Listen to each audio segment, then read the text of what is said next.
উপস্থাপনের জন্য বিনীতভাবে অনুরোধ করছি।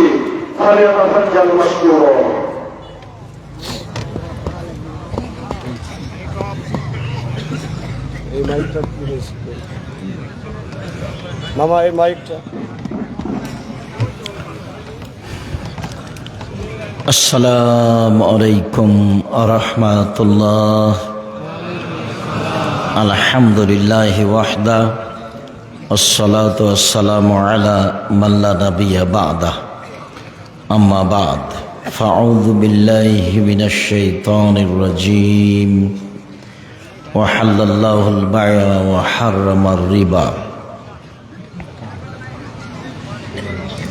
عن جابر رضي الله تعالى عنه قال لعن رسول الله صلى الله عليه وسلم آكل الربا وموكله وكاتبه وشاهديه وقال هم سواء رواه মুসলিম। সম্মানিত আটমুল সালাফিয়া মাদ্রাসার বাৎসরিক সম্মেলনের উপস্থিত দ্বীনি মুসলিম ভাই ও বোন, প্রশংসা আল্লাহর জন্য, শান্তি অবতীর্ণ হোক আল্লাহর রাসূলের উপর সাল্লাল্লাহু আলাইহি ওয়াসাল্লাম। এবছরের সম্মেলন আটমুল সালাফিয়া মাদ্রাসার 28তম সম্মেলন। এই কয়দিন আগে আমি জান্নাতপুর থেকে এসে কোথায় যেন ভায়ারপুকুর বা কোনো এক জায়গায় ভ্যান থেকে নেমে পায়ে হেঁটে যাচ্ছিলাম, নান্দুরা যাব। তো একজন মানুষ, নূর মোহাম্মদ মাস্টার, ওনাকে আমি জিজ্ঞাসা করছি যে এ রাস্তা কি নান্দুরা যাবে? তো উনি তাড়াহুড়া করে উঠে এসে আমাকে সালাম দিয়ে কথা বলতে লাগলেন। তো সেই দিন উনি আটমূলে একটা মাদ্রাসা গড়বেন, সেই কথাটা উনি বললেন। কদিন পরে এদিকে একটা প্রোগ্রামে এসেছিলাম, দেখলাম আব্দুর রাজ্জাক, ওই যে ঔরঙ্গাবাদ আব্দুর রাজ্জাক আর নূর মোহাম্মদ মাস্টার দুইজন গেছেন এই প্রতিষ্ঠানের জন্য। যেদিন বৈঠকে বসলাম সেদিন তোয়াব ভাই সহ এনারা সবাই 4-5 জন বসলেন। সেই দিন মনে হচ্ছে যে 2 দিন আগের কথা। তাই সেখানে প্রতিষ্ঠান গড়ল। সেই প্রতিষ্ঠানের 28তম সম্মেলন আজ। দূর দূরান্ত থেকে উপস্থিত হয়েছেন, মন ভরে ভালোবাসা দিয়ে জামিয়া সালাফিয়া সহযোগিতা করছেন। আপনাদের ছেলে মেয়ে ভালো পড়াশোনা করছে। আপনাদের মনে রাখা ভালো হবে যে কওমি বেসরকারি মাদ্রাসায় পড়ে যারা, তাদের এমন কোনো বড় উদ্দেশ্য থাকে না যে ছেলেকে বড় ইঞ্জিনিয়ার হতে হবে, বহু টাকা ইনকাম করতে হবে। তাদের এমন উদ্দেশ্য থাকে না যে ছেলেকে বড় ডাক্তার হতে হবে, বহু পয়সা ইনকাম করতে হবে।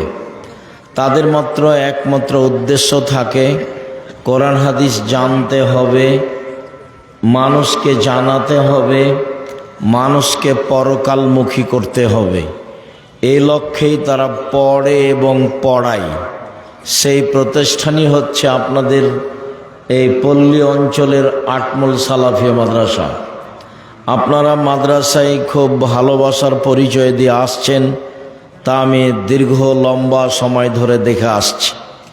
সময়ের গতিতে আমি সহ আরও অনেকেই থাকব না, এ কথাই ঠিক। আমরা আল্লাহর কাছে দাবি করছি এই প্রতিষ্ঠান যেন আল্লাহ কিয়ামত পর্যন্ত কবুল করেন।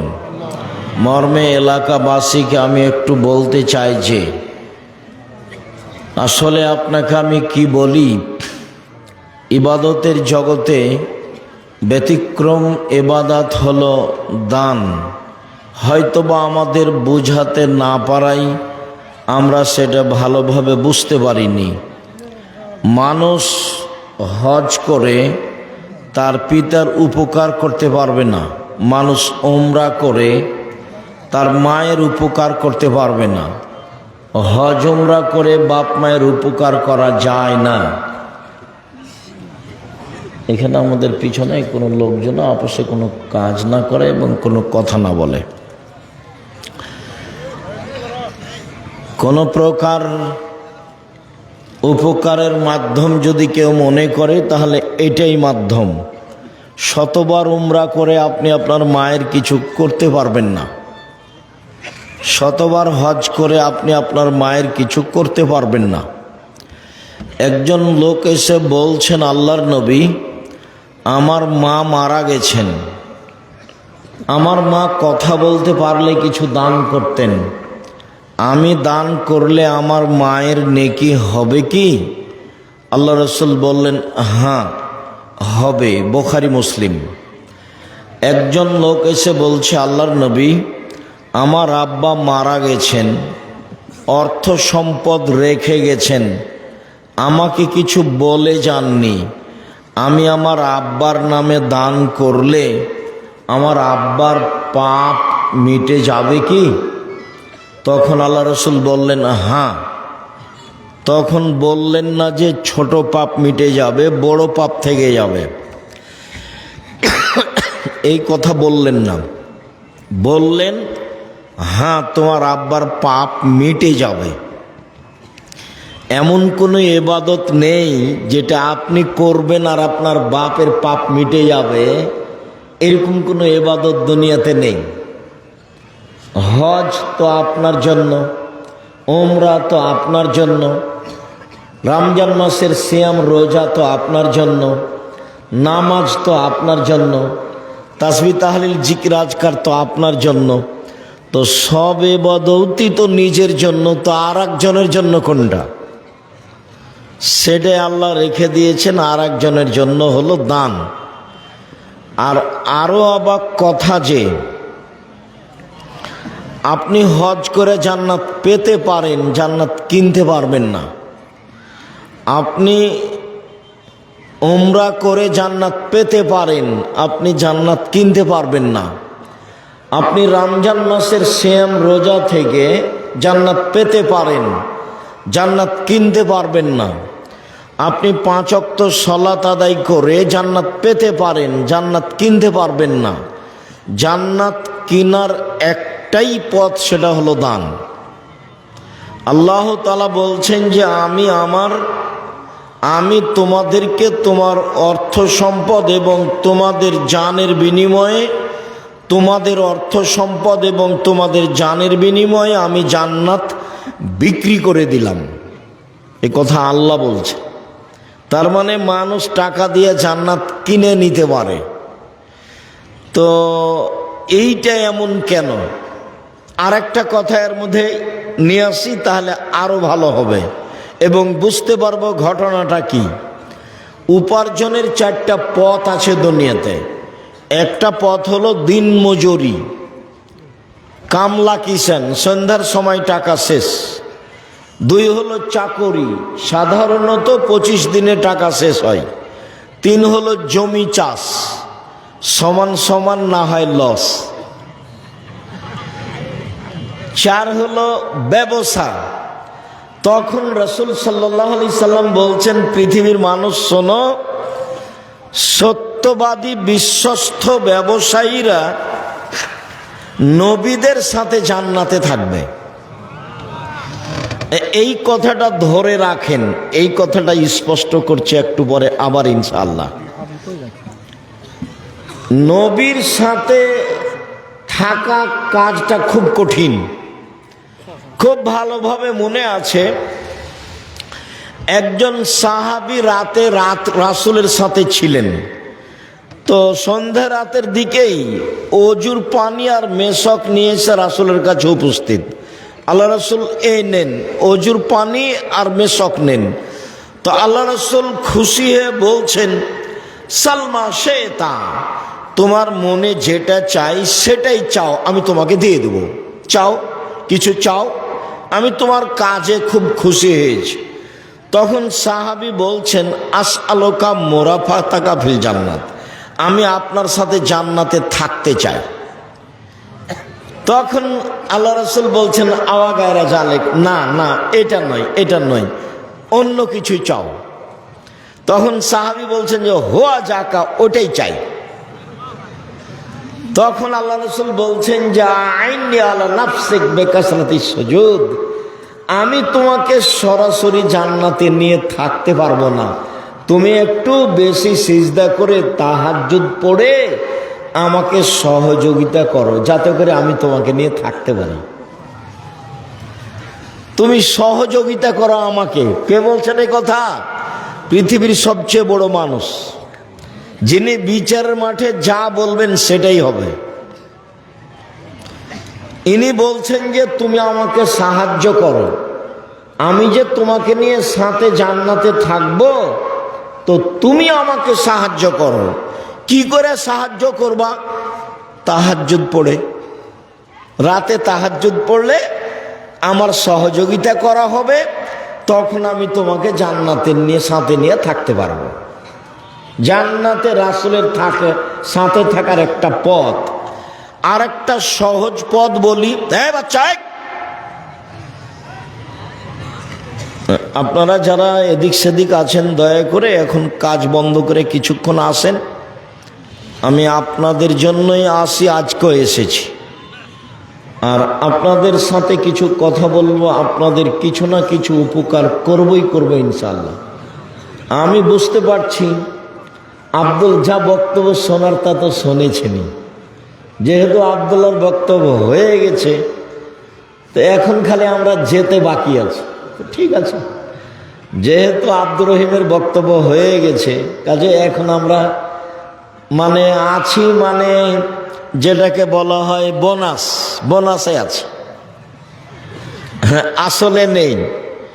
তো ভালো, আমি আপনাদেরকে অনুরোধ করি ওদের জন্য দোয়া করবেন, ওদের জন্য খিদমত আল্লাহ কবুল করেন, ওদেরকে যেন আল্লাহ মানুষের বদ নজর থেকে রক্ষা করেন, ওদের রুজিতে বিদ্যায় যেন আল্লাহ বরকত দান করেন, ওদের জন্য আল্লাহ সামাজিকভাবে নিরাপত্তা দেন। আমি আপনার ছেলে মেয়ের জন্য আন্তরিকভাবে দোয়া করি, আল্লাহ যেন আপনার ছেলে মেয়েকে আপনার একটা ভালো লক্ষ্য উদ্দেশ্যে পৌঁছে দেয়। উনি সর্বশক্তিমান, উনি পারেন। ওর নাম আজিজ, পরাক্রমশালী, করলে তার কেউ বিচার করতে পারবে না। উনি যদি কাল ফেরাউনকে ক্ষমা করে দেন, তো কেউ বলতে পারবে না হ্যাঁ ফেরাউনের ক্ষমা হবে, কেমনে ক্ষমা হয় দেখছি, এরকম কথা কেউ বলতে পারবে না। উনি সর্বশক্তিমান। আপনার ছেলে মেয়েকে আল্লাহ আপনার ভালো লক্ষ্য উদ্দেশ্যে পৌঁছে দেয়, এটাও আমি আন্তরিকভাবে আপনার জন্য দোয়া করি। বলছিলাম যে সহজ একটা পথ আছে নবীর সাথে থাকার। একটা তো পথ আলোচনা হয়েছে, আর একটা হলো রাসূল সাল্লাল্লাহু আলাইহি ওয়াসাল্লাম বলছেন কেউ যদি দুইটা মেয়ের লালন পালন করে, দুইটা মেয়ের কেউ যদি লালন পালন করে, তো সেই পিতা নবীর সাথে জান্নাতে এভাবে থাকবে। আঙ্গুল দুটি দেখেন জমা হয়ে আছে, একসাথে থাকবেন। কেউ যদি দুইটা মেয়ের লালন পালন করে। আর একবার বলেছেন কেউ যদি এতিম লালন পালন করে, এতিম, তো নবীর সাথেও থাকতে পাবে জান্নাতে, তবে এরকম একটু ফাঁকা। আর দুইটা মেয়ের যদি লালন পালন হয় তাহলে এরকম। 10টা ছেলে লালন পালন করলে এক নেকি হবে, এ কথা আল্লাহর নবী বলেননি। তবে লালন পালন করবেন কেন? জন্ম দিয়েছেন এই জন্য, ছেলে আপনার, দায়িত্ব আপনার। তাহলে আমরা আপাতত আজকের মতো নবীর সাথে থাকার 1 নাম্বার একটা সুযোগ পেলাম, যে বিশ্বস্ত সত্যবাদী ব্যবসায়ী, সৎ ভালো ব্যবসা। কেন ব্যবসায়ী জান্নাতে যাবে, নবীর সাথে থাকবে, এইটা আমাদের মূল কথা। ইনশাআল্লাহ 2-1 মিনিট পরে আবার ফিরে আসছে। 2, তাহাজ্জুদ পড়লে নবীর সাথে থাকা যাবে, সুযোগ হবে। 3, নবীর সাথে একসাথে, এই ছেলে তোমাদের কাজে বন্ধু, তোমরা দাঁড়িয়ে আছো কেন, বসো, যাও, তোমাদের কাজ শেষ হয়ে গেলো, ওইদিকে গিয়ে বসো। যাও, তোমরা বসে আছো, ওপরে বসে আছো কোনো, যাও নিচে বসো, যাও ওখানে গিয়ে বসো।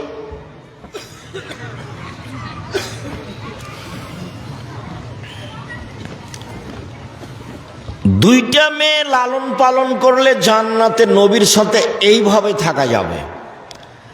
তাহলে 3, 4 হলো এতিম লালন পালন করলে নবীর সাথে জান্নাতে এইভাবে থাকা যাবে। বুঝা যায় না? মানে একসাথে নয়, পাশাপাশি। তো আমরা দুইটা জায়গায় দু একটা কথা বলি।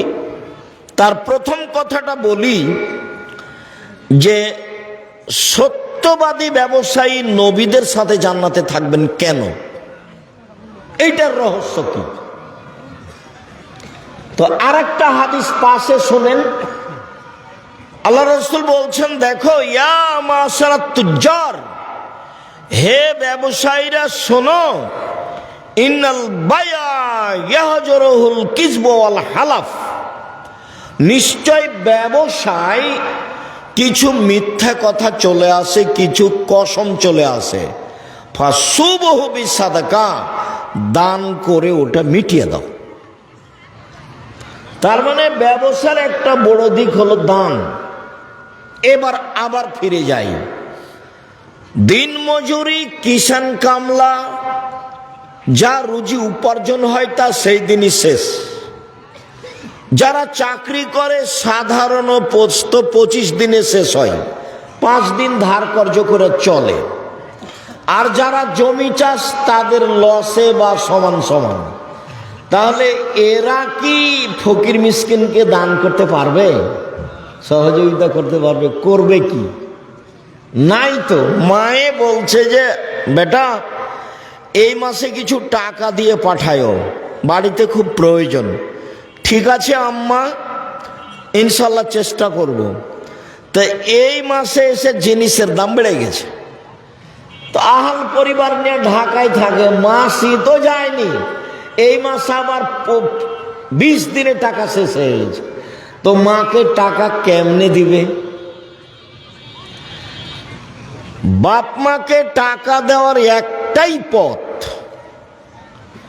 অসহায় মানুষকে সহযোগিতা করার একটাই পথ, সেটা হলো ব্যবসা।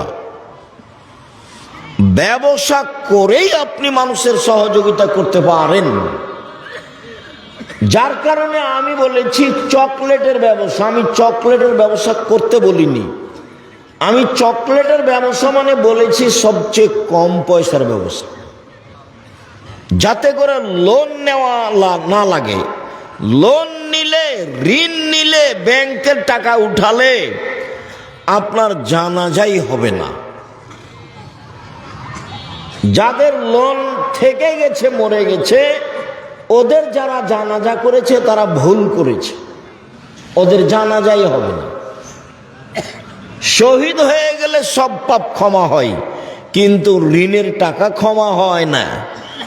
আল্লাহর নবী সালাম ফিরার পূর্বে, প্রত্যেক সলাতে সালাম ফিরার পূর্বে একটা দোয়া পড়তেন, যার নাম দোয়ায়ে মাসুরা। তার শেষ অংশ, তার শেষ অংশের শেষে আছে আল্লাহুম্মা ইন্নী আউযু বিকা মিনাল মা'সিয়াম ওয়াল মাগরাম।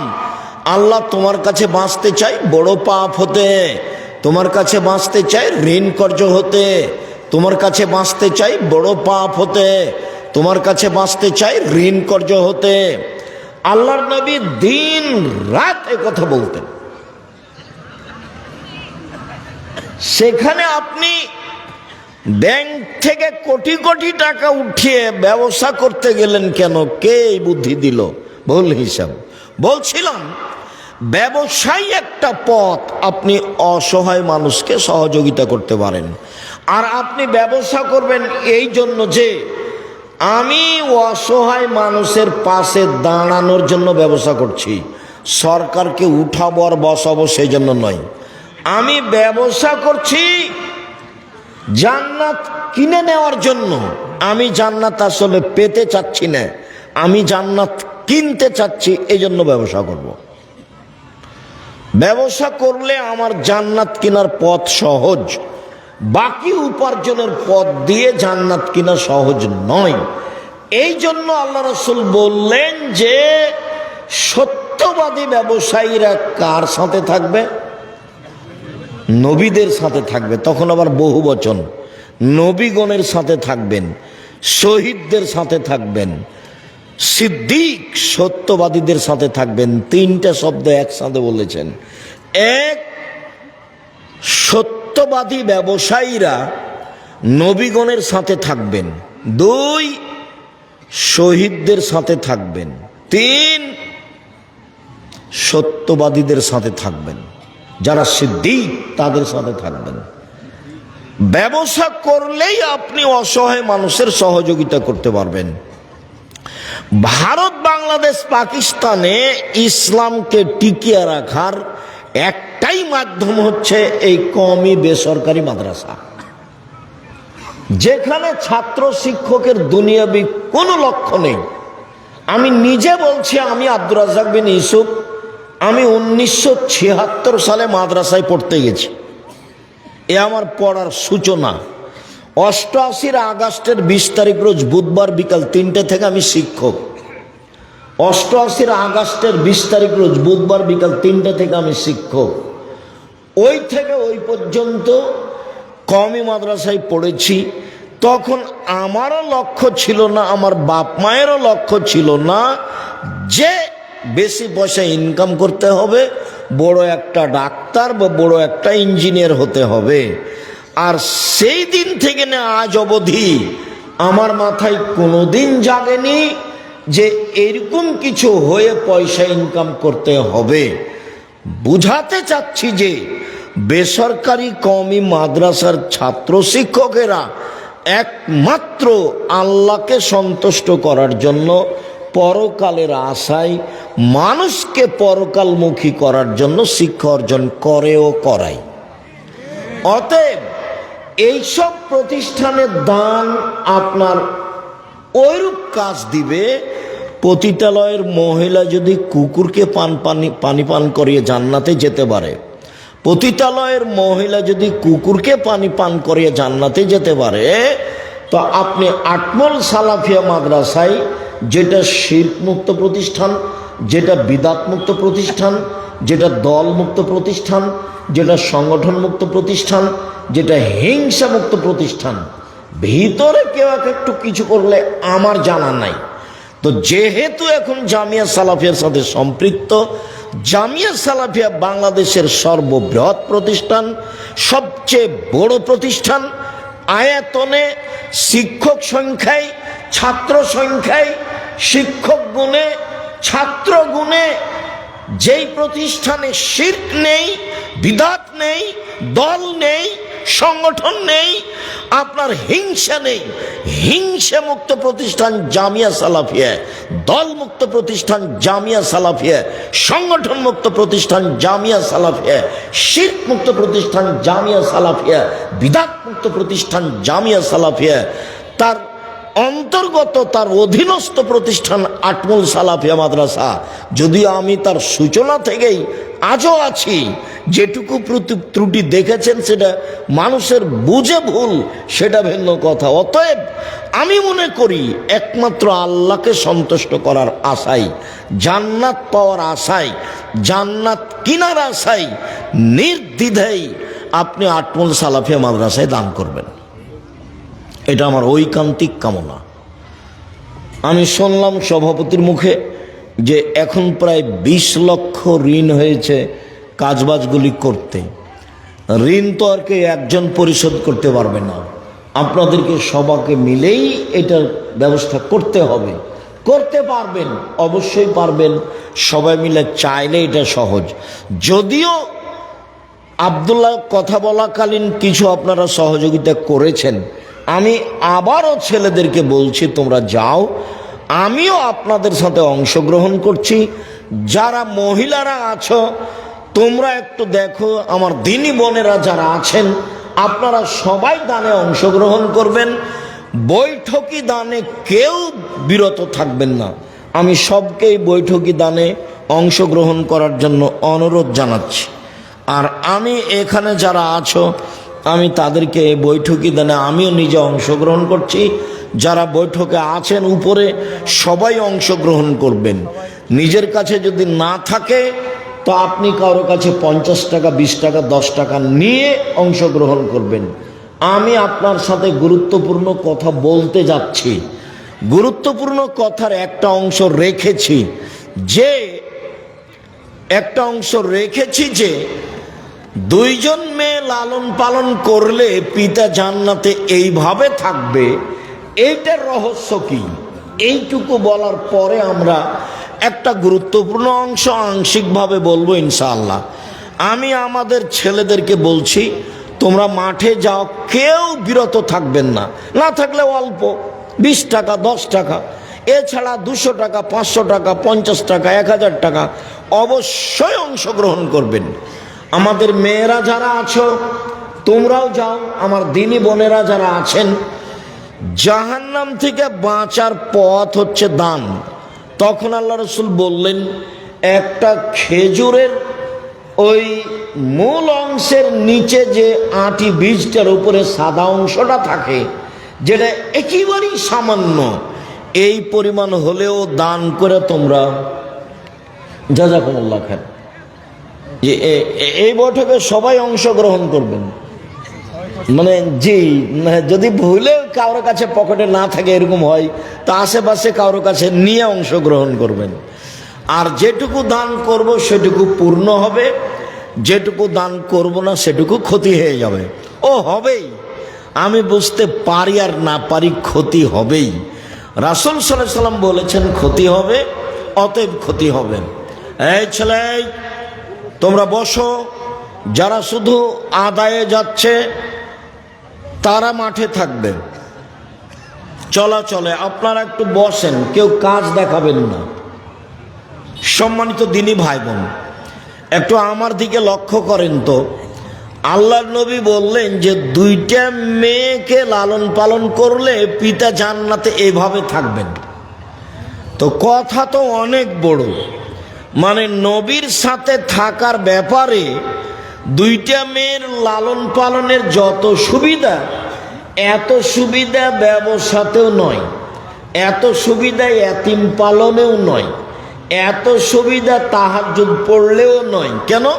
তাহাজ্জুদ পড়লে একসাথে থাকা যাবে, ব্যবসা করলে একসাথে থাকা যাবে, সত্যবাদী ব্যবসায়ী। আবার এতিম লালন পালন করলে একসাথে থাকা যাবে। তো পাশাপাশি একেবারে জমা লেগে পাশাপাশি এইভাবে থাকার সুযোগ হবে কি? এইভাবে নয়, এইভাবে শুধু মেয়ে লালন পালন করলে। তো কিভাবে মেয়ে লালন পালন করলে এটা হবে, এইটা আমরা 1 মিনিট বলি এখানে, যাতে করে আমাদের কাছে স্পষ্ট হয়ে যায়। 1,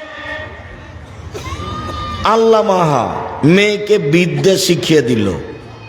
2, আদ্দাবাহা মেয়েকে শিষ্টাচার শিখিয়ে দিল। 3, আহসানা ইলাইহিন্না মেয়ের সাথে ভালো আচরণ করলো। 4, অজাওয়াজাহুন্না তার বিবাহের ব্যবস্থা করে দিল। 4টা গুণ।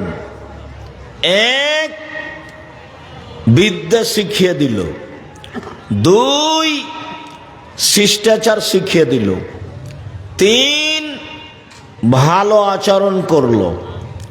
4, বিবাহ শাদীর ব্যবস্থা করে দিল। এই ছেলে, কে মোটরসাইকেল স্টার্ট দিল তোমরা দেখলে না?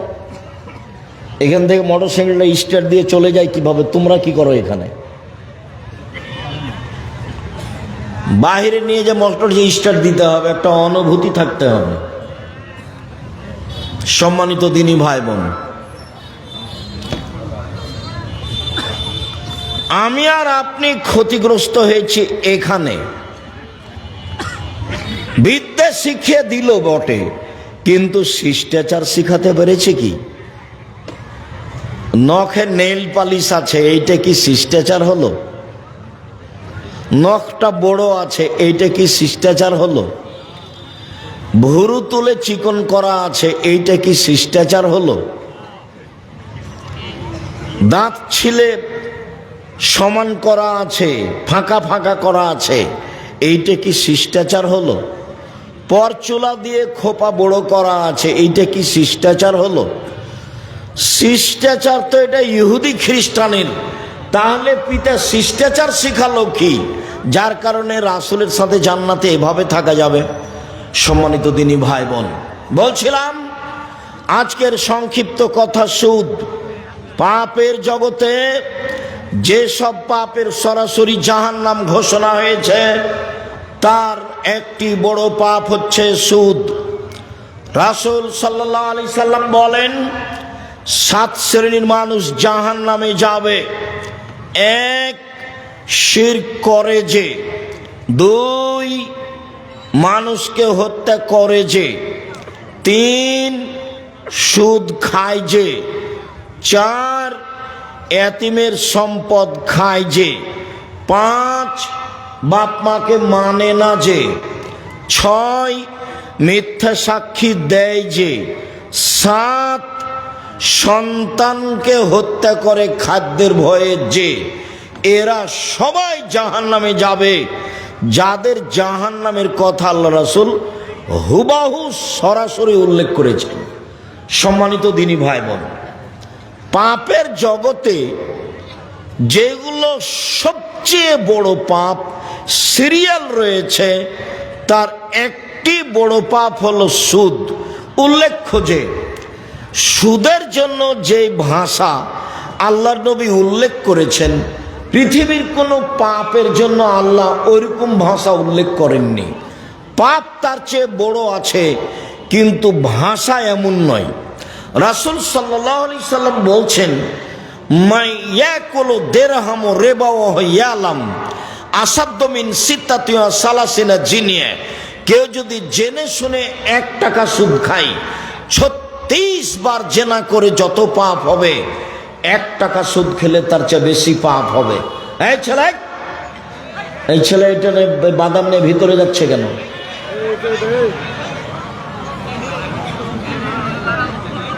এই অভ্যাস তো খারাপ। কিছুক্ষণ অপেক্ষা করেন। আমি তো গত রাত্রেও প্রোগ্রামে ছিলাম, আজকেও এসেছি, বাসায় যাব। সকালে তো ক্লাস আছে, আবার পরের রাত্রে প্রোগ্রাম আছে। আমি তো এখনো ক্লান্ত হইনি, আমি তো আছি। আপনি প্রয়োজন দেখাচ্ছেন কেন? অল্প কিছুক্ষণ থামেন, আমি আপনার কিছু না কিছু উপকার করব ইনশাআল্লাহ। এই ছেলেরা, তোমরা একটু চতুর্দিকে থাকো। যারা দাঁড়িয়ে আছে তাদেরকে বসার জন্য অনুরোধ করো। যারা দোকানপাটে আছেন তাদের ভুল হয়েছে, আপনারা চলে আসেন, কিছুক্ষণ সামনে অপেক্ষা করুন। সম্মানিত দিনী ভাই বোন, কেউ যদি জেনে শুনে 1 টাকা সুদ খায়, তাহলে 36 বার জেনা করে যত পাপ হবে, 1 টাকা সুদ খেলে তার চেয়ে বেশি পাপ হবে। মনে রাখবেন, জেনা এমন একটা পাপ, রাসূল সাল্লাল্লাহু আলাইহি সাল্লাম বলেন, অবিবাহিত ছেলে মেয়ে যদি জেনা করে, তাহলে তাকে 100 লাঠি পিটিয়ে এলাকা থেকে 1 বছরের জন্য তাড়িয়ে দিতে হবে। তিনি বলেন, বিবাহিত পুরুষ নারী যদি জেনা করে, তাহলে তাকে ইট ঢেল পাথর দিয়ে মেরে মেরে মেরে ফেলতে হবে। জেনা এমন একটা পাপ, বিবাহের পরে যদি এটা ঘটে, তাহলে তার বেঁচে থাকার পথ দুনিয়াতে নেই। 3 শ্রেণীর মানুষকে হত্যা করতে হয়, 2 শ্রেণীর মানুষের বাঁচার পথ আছে। 3 শ্রেণীর মানুষকে হত্যা করতে হয়, 2 শ্রেণীর মানুষের বাঁচার পথ আছে। 1 শ্রেণীর মানুষের বাঁচার পথ নেই। 1, কেউ যদি বলে আমি কোরআন মানি না, তাহলে তাকে সরকারিভাবে হত্যা করতে হবে। তাকে ফাঁসির মঞ্চে নিয়ে যাওয়া হয়েছে, গলায় ফাঁস দেওয়া হয়েছে, তখনও বলছে আমার ভুল হয়েছে, কোরআন মাজিদ আল্লাহর বিধান, আমি আমার কথা ফিরিয়ে নিলাম, তাহলে তার ফাঁসি হবে না। 2, আপনি আমাকে হত্যা করেছেন, আমার বাপ মা আপনাকে হত্যা করে নিবে, তার নাম কেসাস, আপনাকে হত্যা করবেই। তবে আপনার বাঁচার পথ আছে। আপনাকে ফাঁসির মঞ্চে নিয়ে যাওয়া হয়েছে, ফাঁস গলায় দেওয়াও হয়েছে। এই সময়তে আমার বাপ মা চিৎকার করে জানাচ্ছে দায়িত্বশীলদের যে আমরা কেসাস নিব না, মাফ করে দিলাম, আমরা কেসাস নিব না, মাফ করে দিলাম। তাহলে আপনাকে ফাঁসির মঞ্চ থেকে নামিয়ে নেওয়া হবে, আপনার ফাঁসি হবে না। তৃতীয় হলো, কেউ যদি বিবাহ করার পরে জেনা করে তাহলে পৃথিবীতে তার বেঁচে থাকার কোনো পথ নেই, কোনো পথই নেই। খুব ভালোভাবে জানা আছে, কোনো একদিন এই মঞ্চে আমরা বলছিলাম, জনক একজন মহিলা রাসূলের দরবারে এসে বলল, আল্লাহর নবী আপনি আমাকে পবিত্র করুন। আল্লাহর নবী বললেন, তুমি বাড়ি ফিরে যাও, তওবা করো, তোমার পাপ ক্ষমা হয়ে যাবে। মহিলাটি বলল, আতুরাদ্দাদুনি কামা রাদাদ্দা মাইজ ইবনে মালিক, আপনি যেভাবে মাইজ ইবনে মালিকের বিচার না করে ফিরিয়ে দিয়েছিলেন সেইভাবে কি আমাকে ফিরিয়ে দিতে চাচ্ছেন? অন্না হবলামিনা জেনা, আমার পেটে অবৈধ সন্তান রয়েছে, দয়া করে বিচার করে দেন। আল্লাহর নবী বলেন, আচ্ছা ঠিক আছে, ইরজাই হাত্তা তালে দিই, বাড়ি চলে যাও, যেদিন সন্তান প্রসব হবে সেদিন এসো, বিচার করে দিব। মহিলা চলে গেল, সন্তান প্রসব হয়েছে, মুসলিম গ্রন্থে এসেছে, সেই সবে মাত্র জন্ম সন্তানকে নেকড়ায় জড়িয়ে নিয়ে রাসূলের দরবারে এসে বলছে, আল্লাহর নবী এই যে সন্তান প্রসব হয়েছে, বিচার করে দেন। আল্লাহর নবী দৃশ্য দেখে অবাক হয়ে বললেন, ইরজাই, বাড়ি ফিরে যাও, ফারদেই হে, বাচ্চাকে দুধ খাওয়াও, হাত্তা তাফতে মিহে, যেদিন বাচ্চা দুধ ছেড়ে দিবে সেদিন আসছে, বিচার করে দিব। মহিলা বাচ্চা নিয়ে বাড়ি চলে গেল, বাচ্চাকে দুধ খাওয়ালো। 2 বছর পরে বাচ্চা নিয়ে বিচারালয়ে উপস্থিত, তখন বাচ্চার হাতে এক টুকরা রুটি রয়েছে। এই রুটি প্রমাণ করে বাচ্চা খাদ্য খেতে পারে। আল্লাহর নবী বাচ্চাটাকে একজন মানুষের হাতে সমর্পণ করলেন, যাও তুমি এই বাচ্চাটা লালন পালন করো। তিনি বললেন, সঙ্গী সাথী এই যাবো বেহা, তোমরা একে মাঠে নিয়ে যাও, ওয়াহফিরুল্লাহ আলা সাদরেহা, তার জন্য বুক পর্যন্ত একটা গর্ত খোঁড়ো, সুম্মার জেমুহা, গর্ত খুঁড়ে বুক পর্যন্ত মাটিতে পুঁতে দিয়ে চতুর্দিক থেকে ইট ঢেল পাথর মেরে তাকে দুনিয়া থেকে বিদায় করো। সাহাবীগণ বলেন, আমরা তাকে মাঠে নিয়ে গেলাম, গর্ত খুঁড়ে বুক পর্যন্ত মাটিতে পুঁতে দিলাম, চতুর্দিক থেকে ইট ঢেল পাথর মারতে লাগলাম। খালিদ বিন ওয়ালিদ বলেন, আমি একটা পাথর তার মুখের উপরে মারলাম, পাথর মুখে লেগে মুখ ফেটে রক্ত ছিটে খালিদের গায়ে লাগলো। ফাসবাহা, খালিদ গালি দিয়ে বসলেন। খালিদ আল্লাহ নবী বললেন, মাহলে খালিদ, খালিদ থামো, তুমি একে গালি দিও না। এ মহিলা আল্লাহর দরবারে এত তওবা করেছে, এই অপরাধের জন্য আল্লাহর কাছে এত ক্ষমা ভিক্ষা চেয়েছে। বড় থেকে বড় পাপী যদি এরকম ক্ষমা চাই তাহলে তার পাপ ক্ষমা হয়ে যাবে। খালিদ, খালিদ শোনো, মদিনার যত মানুষ রয়েছে সবাকেই যদি এই মহিলার তওবা ভাগ করে দেওয়া হয় সবার পাপ ক্ষমা হয়ে যাবে। এই মহিলা আল্লাহর দরবারে এরকম তওবা করেছে, ওকে গালি দিও না খালিদ। ইট ঢেল পাথর দিয়ে তাকে হত্যা করা হলো। আল্লাহর নবী তার জানাজা করলেন, কাফন দাফন করলেন। তিনি ঘোষণা দিলেন তার তওবা কবুল হয়েছে, তার পাপ ক্ষমা হয়ে গেছে। তিনি জানাজা করলেন মানে তার পাপ ক্ষমা হয়ে গেছে। তিনি কাফন দাফন করলেন মানে তার পাপ ক্ষমা হয়ে গেছে। পৃথিবীর সবচেয়ে বড় মানুষ এই কথাটা বলতে পারলেন না, ঠিক আছে যাও, তোমার পাপ ক্ষমা হয়ে গেছে, তোমার বিচার হবে না, এই কথা তিনি বলতে পারলেন না। মুহাম্মদ সাল্লাল্লাহু আলাইহি সাল্লাম শরীয়তের কাছে নিজেই জিম্মি, মানে বলতে চেয়েছে আপনাকে বিবাহ করার পরে কেউ যদি জেনায় লিপ্ত হয় তাহলে তার পৃথিবীতে বেঁচে থাকার কোনো সুযোগ নেই।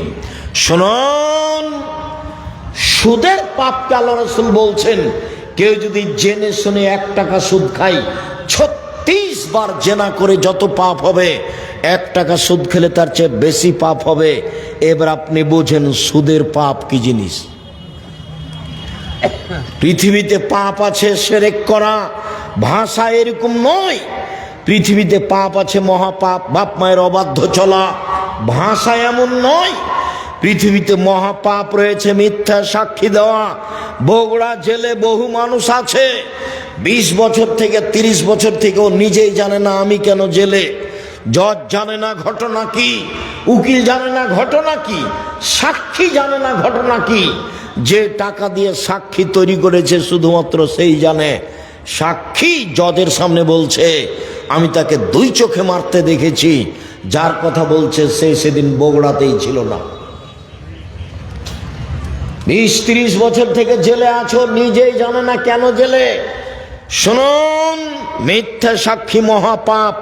এরপরেও ভাষা এমন নয়। সম্মানিত দিনী ভাই বোন, মানুষকে হত্যা করা মহাপাপ, এরপরেও ভাষা এমন নয়। সুদ খাওয়া এক অবাক পাপ, যে তার ভাষা হলো কেউ যদি 1 টাকা সুদ খায় 36 বার জেনা করে যত পাপ হবে, 1 টাকা সুদ খেলে তার চেয়ে বেশি পাপ হবে। কি দিয়ে বুঝায় আপনাকে আমি সুদ কি জিনিস? আবু হুরায়রা রাদিয়াল্লাহু তাআলা আনহু বলেন, রাসূল সাল্লাল্লাহু আলাইহি ওয়াসাল্লাম বলেছেন, আল্লাহর নবী বলেন, আর রিবা সাবুনা জুজান, সুদের পাপের 70টি ভাগ রয়েছে, ছোট থেকে বড়, বড় থেকে ছোট। সুদের পাপের 70টি ভাগ রয়েছে, ছোট থেকে বড়, বড় থেকে ছোট। এর সবচেয়ে ছোট ভাগ হলো মার সাথে জেনা করলে যেমন পাপ হয়। নেন, এবার আপনার স্ত্রী তো কিস্তিতে টাকা তুলেছে, ভিক্ষা করে খাবেন। এখানে এসেছেন কেন? আমি ভিক্ষা করে খেতে বলিনি, এটা হলো নিন্দে। যাদের বাড়ি বগুড়া, রংপুর, লালমিনহাট, টেনফামারী, কুড়িগ্রাম, পঞ্চগড়, ঠাকুরগাঁ, গাইবান্ধা, জয়পুরহাট, এসব লোককে আমি মাঝে মধ্যে এই জন্য, যারা বোনকে জমি দেয় না, যারা যৌতুক নেয়, যারা জুলুমবাজ, যারা দলীয় দাপটে মানুষকে মারে, যারা মানুষকে জেল হাজতে দেয়, যারা মানুষকে অপমান করে, যারা ক্ষমতা দেখায়, সমাজে যারা দাপট দেখায়, এরা হচ্ছে এই কুকুর শ্রীরের চেয়ে খারাপ, এই পশু প্রাণীর চেয়ে খারাপ। আমি এই ভাষা বলিনি, আমি বলেছি ইতর শ্রেণীর মানুষ সমাজের দায়িত্ব পালন করবে, ইতর শ্রেণীর মানুষ। আমি এই ভাষা বলেছি। আর হাদিসের ভাষা হলো লোকা ইবনে লোকা, অধমের সন্তান অধম। আর বগুড়া, জয়পুরহাটে এই ভাষা হলো যেদিন সমাজের দায়িত্ব পালন করবে বেন্নার বাচ্চা বেন্না। আর চাঁপাইনবাবগঞ্জ, রাজশাহীতে এই ভাষা হলো যেদিন সমাজের দায়িত্ব পালন করবে ছোট লোকের বাচ্চা ছোট লোক। আর যদি ঢাকায় যান তাহলে সে ভাষা আমি নকল করতে পারি না। সারা দেশের যেই পল্লী অঞ্চলে গিয়ে সবচেয়ে নিম্ন ভাষা যেটা ব্যবহার করে, সেই ভাষা আল্লাহ রাসূল ব্যবহার করেছেন, সেটা হলো লোকা ইবনে লোকা, যার বাংলা হচ্ছে অধমের সন্তান অধম, ইতর শ্রেণীর মানুষ, ইতরের সন্তান ইতর। যেদিন সমাজের দায়িত্ব পালন করবে সেদিন কিয়ামত হবে। সেদিন মানুষ মানুষের প্রতি জুলুম করবে, অত্যাচার করবে, রাহাজানি করবে, অন্যায় করবে, অবিচার করবে, সমাজকে কলুষিত করবে। সম্মানিত দিনী ভাই বোন, বলছিলাম চলেন এবার মূল কথাই ফিরে যায়।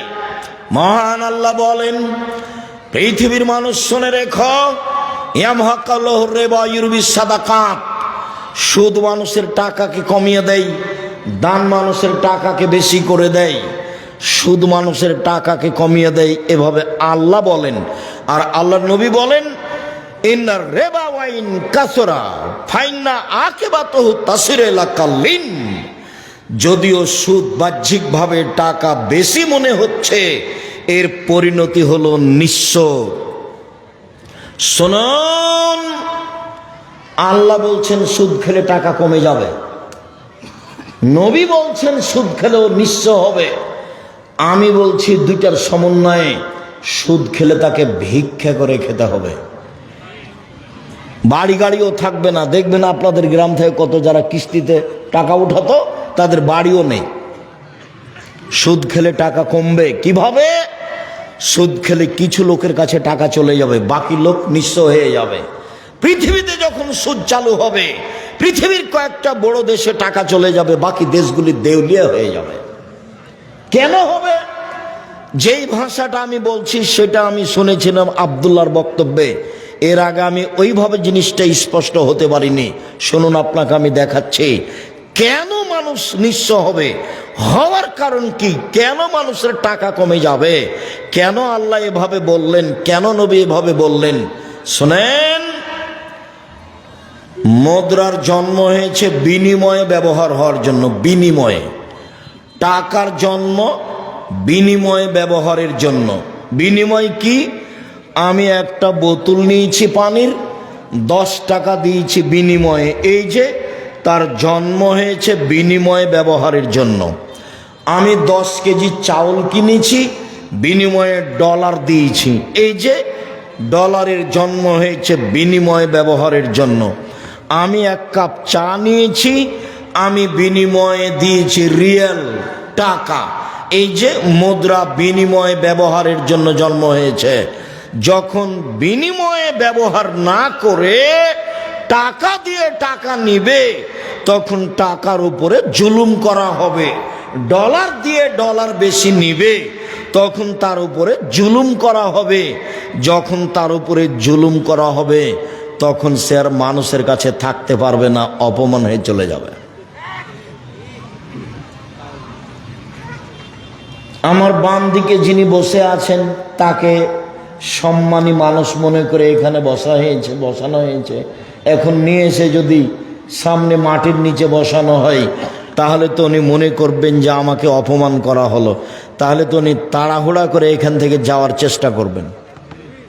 কেন? উনি বুঝবেন যে আমাকে সম্মান করা হয়নি। আপনাকে যদি নিয়ে এসে এক অন্য জায়গাতে বসানো হয়, যে এখানে দুর্গন্ধ, তখন আপনি মনে করবেন যে আমাকে অপমান করা হয়েছে। তখন কি আপনি থাকতে পারবেন? তখন আপনি চলে যাবেন। টাকা যখন বুঝতে পারবে যে আমাকে অপমান করা হচ্ছে, তখন টাকা সেখানে থাকবে না। সুদ মানে তাকে অপমান করা হয়েছে, যেই জন্য টাকার জন্ম, সেইভাবে তাকে রাখা হয়নি। এই জন্য মানুষ নিঃস্ব হবে, এই জন্য মানুষ ভিক্ষুক হবে, এই জন্য মানুষের সুদ খেলে টাকা কমে যাবে। তাকে একদিন না একদিন ভিক্ষুক হতেই হবে, আজ হোক আর কাল হোক। বিনিময় তো জাহান্নাম আছেই। রাসূল সাল্লাল্লাহু আলাইহি ওয়াসাল্লাম বলেন, লানা রাসূলুল্লাহ সাল্লাল্লাহু আলাইহি সাল্লাম আকাল রিবা মুকেলাহু।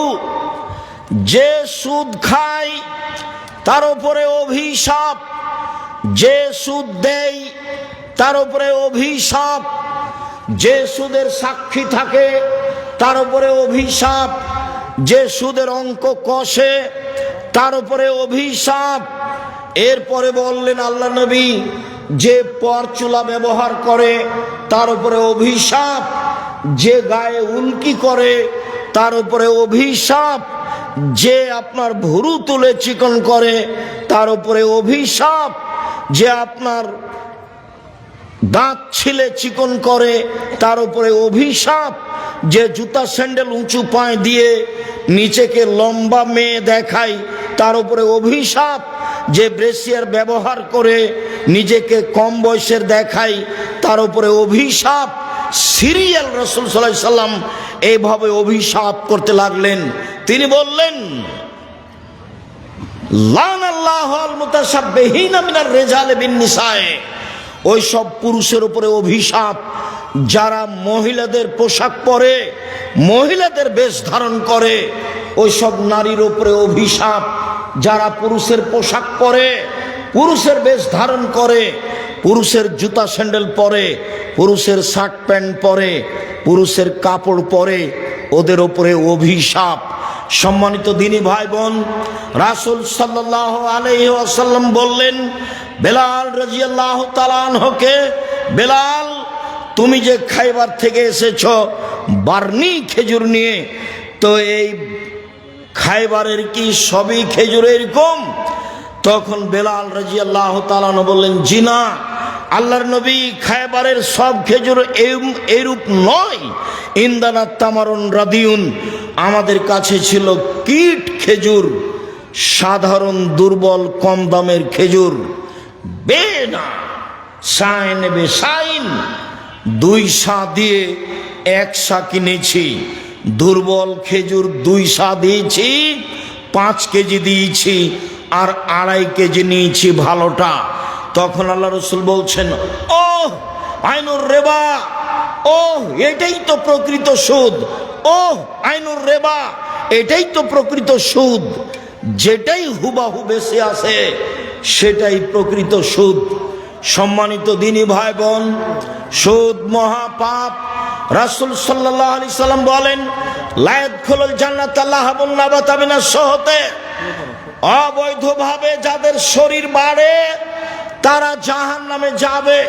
কুল্লু লাহামিন নাবাতা মিনাস সহতে কানাতিন নার আওলা বিহি, যেই ছেলে মেয়ের শরীর, ব্যক্তির শরীর সুদের টাকায় বাড়ে, ওর জন্য জাহান্নাম যথেষ্ট। আবু সাঈদ খুদরি রাদিয়াল্লাহু তাআলা আনহু বলেন, রাসূল সাল্লাল্লাহু আলাইহি সাল্লাম বলেছেন, লা ইয়াদখুলুল জান্নাতা জাসাদুন গুযিয়া বিল হারাম, ওই শরীর জান্নাতে যাবে না যেই শরীর হারাম উপায়ে বাড়ে। আর হারামের যত পথ রয়েছে, হারামের যত পথ পন্থা রয়েছে উপার্জনের, সবচেয়ে ন্যাক্কারজনক, নোংরা, ঘৃণিত পথ হচ্ছে সুদ। সুদ দিয়ে টাকার উপরে জুলুম করা হয়। সুদ খেলে মানুষ ভিক্ষুক হয়, সুদ খেলে মানুষ নিঃস্ব হয়, সুদ খেলে সমাজের টাকা 2-1 জনের কাছে চলে যায়, সমাজ নিঃস্ব হয়ে যায়।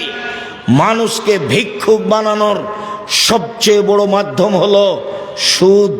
সম্মানিত দিনী ভাই বোন, যার কারণে রাসূল সাল্লাল্লাহু আলাইহি সাল্লাম বলেন, পৃথিবীর মানুষ শুনে রেখো, খাওলা রাদিয়াল্লাহু তাআলা আনহা বলেন, ইন্না হাযাল মাল হুলওয়াতুন খাজিরা, এই সম্পদ হচ্ছে মিঠা বস্তু, যে তাকে বৈধভাবে খায় তার জন্য বরকতের বিষয়, যে তাকে বৈধভাবে উপার্জন করে না তার জন্য জাহান্নাম রয়েছে।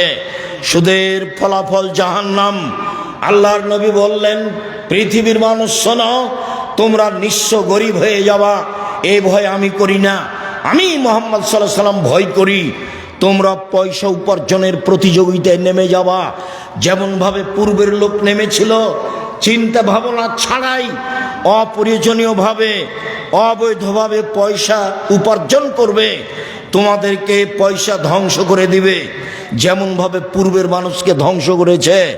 একবার আল্লাহ রাসূল বলছেন, বসাতাত আলাইকুমুদ দুনিয়া কামা বসাতাত মান কানা কাবলাকুম, পৃথিবী তোমাদেরকে এইভাবে তুলে ধরা হবে। দেখো টাকার টাকা, কত কলা কৌশল, কত নিয়ম, কত ইন্স্যুরেন্স, কত পথ পন্থা টাকা উপার্জন